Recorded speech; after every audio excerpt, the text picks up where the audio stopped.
Hi. This political season has been a tumultuous one and really a rough one, divisive in many ways. So I was thinking about speaking up and different ways that we bring our voice into this world. And that is one of the things that I'm thankful for with this political season, is that there are a lot of topics that are getting brought up that have kind of been shunned under the covers for years. And we walked around on them. We maybe thought a lot of things were settled, but things are coming up where we're realizing that they're not so much.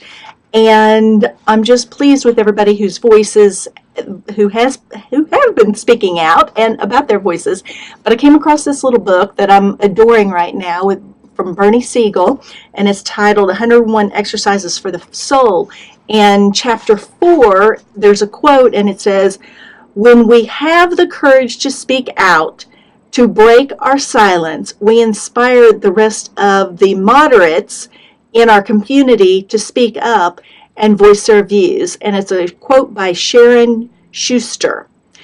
And he's talking about in this chapter some different things, but ways to speak up, to bring your voice out, to be out there in the world. And one of the things is, his first little section in there is role playing and being the person that you admire. Play the part that you admire. So if you admire someone for doing something, then kind of envision yourself in that. Step into that role for yourself and do what you admire them doing, because you admire that in them, there is that quality in you that you can bring out. In the second little section, he says practice saying no and setting boundaries.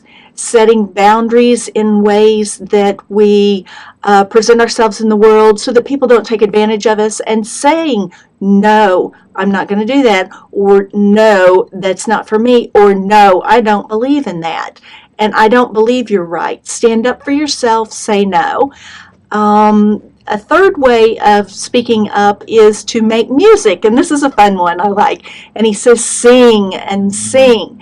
And I'm not a singer, my sister will tell you, but I sing in the shower, I sing in the car, I sing all these other places, and I enjoy singing.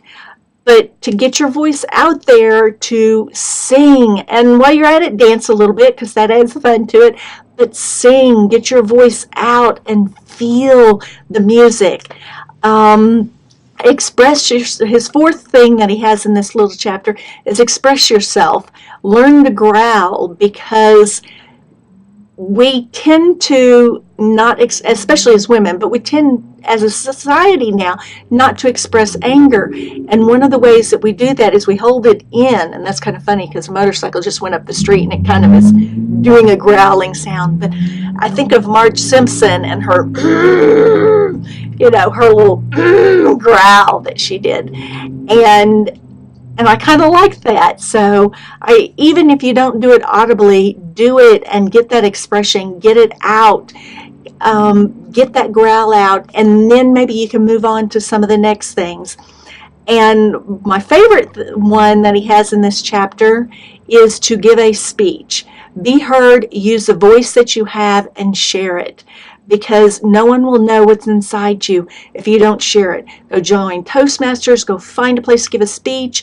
There are all kinds of different groups that you can give speeches for. I know our public library has events from time to time. Go find a place, go stand on a corner and give a speech. But find a way to find a community and give a speech and be heard. Let your opinions be out there, because that's what we're good for. What's the point of having a voice if it's not heard? Go have a great day. Take care.